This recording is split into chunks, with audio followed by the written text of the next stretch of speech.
budidaya panili, sebenarnya panili itu tidak perlu dibudidayakan juga bisa, karena pengertiannya panili itu adalah tanaman yang sangat-sangat mudah untuk dikembangkan.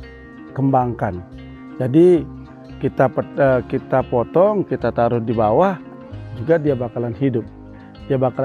Jadi budidaya itu hanya dilakukan untuk tempat-tempat yang spesial. Jadi kalau namanya menanam panili bisa dilakukan di mana-mana saja, dalam pengertian di lahan apapun bisa dilakukan. Kalau sepengalaman saya, untuk di dataran tinggi atau di pegunungan dia bagus. Jadi dia itu menggunakan media atau lahan yang di kebun yang dimana ada menggunakan tajar hidup. Jadi kalau di dataran rendah biasanya agak sulit tumbuh-tumbuhan yang tinggi. Jadi kita siasati pakai menggunakan, ada beberapa metode sekarang yang digunakan seperti penambahan paranet atau greenhouse lah. Itu bisa dilakukan.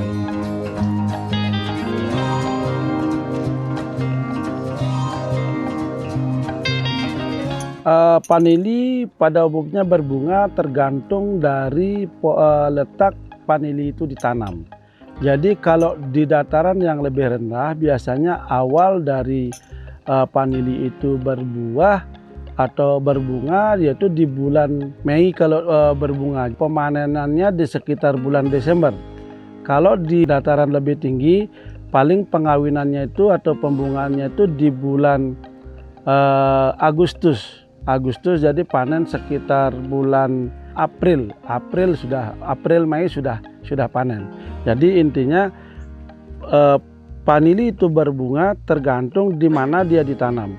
Jadi dia kalau ditanam di dataran lebih rendah, yaitu polinasinya atau tumbuhnya bunga lebih awal daripada yang di pegunungan.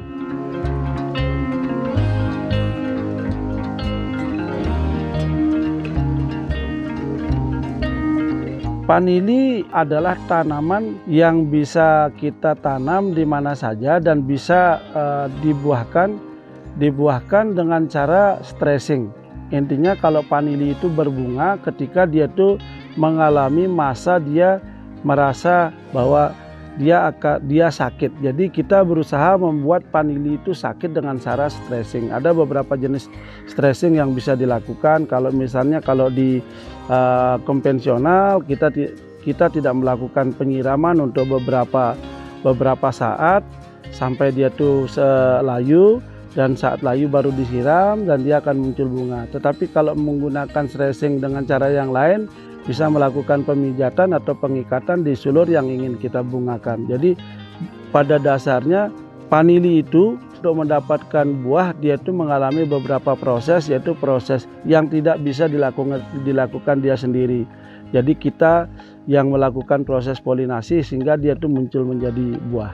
Sepengetahuan saya, panili itu digunakan hanya untuk berbagai hal, termasuk makanan, kosmetik, ada sebagian kecil mungkin untuk obat atau farmasi digunakan oleh itu. Jadi yang banyak itu menggunakan ya di makanan dan kosmetik dia pada umumnya.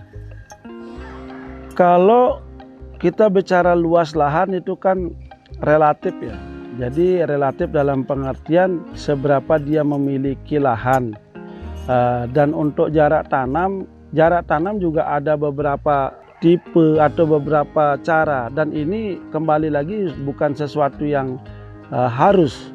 Jadi tergantung lifestyle-nya atau gaya dari petaninya sendiri.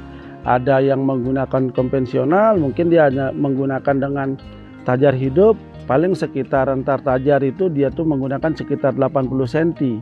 Tetapi kalau tajar mati, kalau sepengetahuan saya kembali apa yang saya lakukan, jarak yang ideal itu antar satu tajar dalam satu baris itu minimal 125 sampai 150. Terus kedua, intensitas cahaya, penanggulangan atau operasional untuk maintenance dari panili tersebut. Jadi biar tidak seperti pagar ataupun nanti akan menjadi media tumbuh dari bakteri atau jamur. Jadi biar tetap ada cahaya.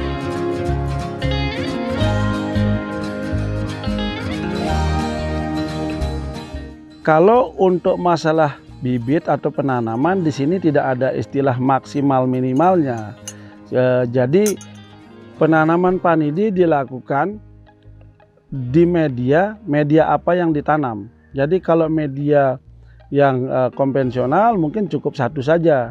Yang media yang dibuat atau dibudidayakan di sekitar rumah ataupun yang komersial sekali, mungkin kita lihat dari diameter tajar tersebut. Ada yang 4 sampai 8. Kalau 8 itu pun diameternya itu sudah sampai 20 cm diameter tajarnya.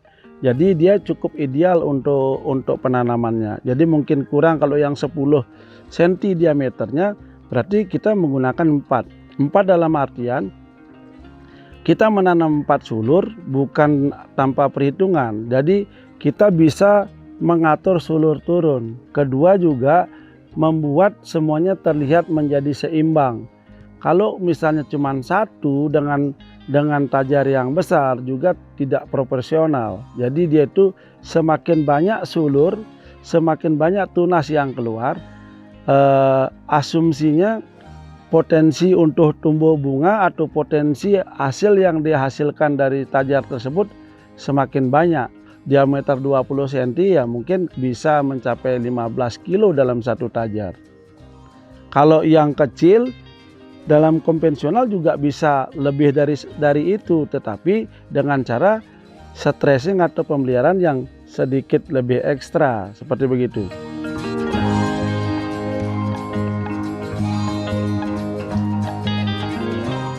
Nah, kita kembali berbicara tentang idealnya. Idealnya sekarang tergantung dalam artian kita berbicara hitung-hitungan berapa hasil yang diinginkan.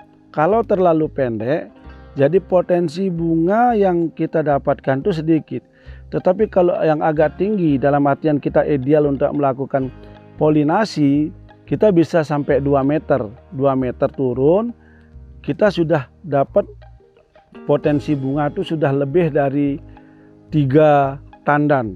Jadi minimal 3 dan bisa lebih dari 3. Jadi ada banyak titik-titik yang bakal bunga di sana. Tapi kalau pendek dia akan dapatkan cuma sedikit. Jadi pilihannya kenapa ada panjang, ada tinggi, ada rendah ya. Kalau tinggi potensi untuk tumbuh bunga banyak, kalau rendah potensi untuk tumbuh bunga sedikit. Jadi itu saja. Jadi kembali lagi tidak ada istilah ideal dan tidak ideal di sini. Panili itu memiliki struktur akar yang berbeda dengan tanaman keras. Jadi panili itu yang pemahaman saya dia itu seperti anggrek lah. Jadi dia itu akarnya tidak sama seperti akar-akar tanaman keras. Jadi yang perlu diperhatikan paling utama sekali ya lahan atau medianya. Jadi di sini media diusahakan media itu tidak menggunakan tanah 100%. Jadi di sana ada media yang gembur. Gembur dalam pengertian ketika dia dilakukan penyiraman dan setelah penyiraman ada panas dan dia itu supaya tidak membatu. Jadi akan mempengaruhi proses pertumbuhan akar atau proses mencari makanan dari tanaman tersebut. Jadi satu, media yang harus diperhatikan, tidak terlalu keras dan usahakan medianya itu gembur. Kedua, kanopi cahaya atau pencahayaan. Kalau pencahayaan terlalu keras, biasanya umumnya yang pengalaman saya, panili akan terlihat kuning atau bahkan terbakar. Begitu juga sebaliknya, kalau terlalu rindang atau intensitas cahayanya terlalu rendah, biasanya panili itu akan subur tetapi proses pertumbuhan bunga itu akan sedikit lambat. Jadi mungkin lebih sulit untuk berbunga. Jadi intensitas cahaya yang seperti yang saya tahu ya paling tidak maksimal sekali minimal sekali dia itu di 65% atau 50% lah untuk cahayanya. Kalau kurang dari itu biasanya panili akan terlihat subur sekali. Subur tetapi dia tuh untuk berbunga dia agak sedikit ada keterlambatan. Jadi itu kedua, jadi cahaya.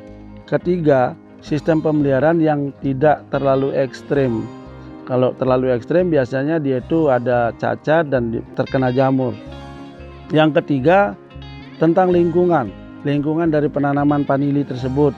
Jadi kalau lingkungannya mungkin terlalu kotor atau terlalu rindang, biasanya akan sering terkena kendala di busuk batang. Jadi kalau sudah busuk batang, penyakit vanili ya itu saja selain pencurian. Jadi busuk batang itu yang sangat-sangat ditakutkan oleh petani vanili. Jadi yang jelas media, intensitas cahaya, dan lingkungan tanam itu yang menurut saya yang mesti diperhatikan dalam penanaman vanili.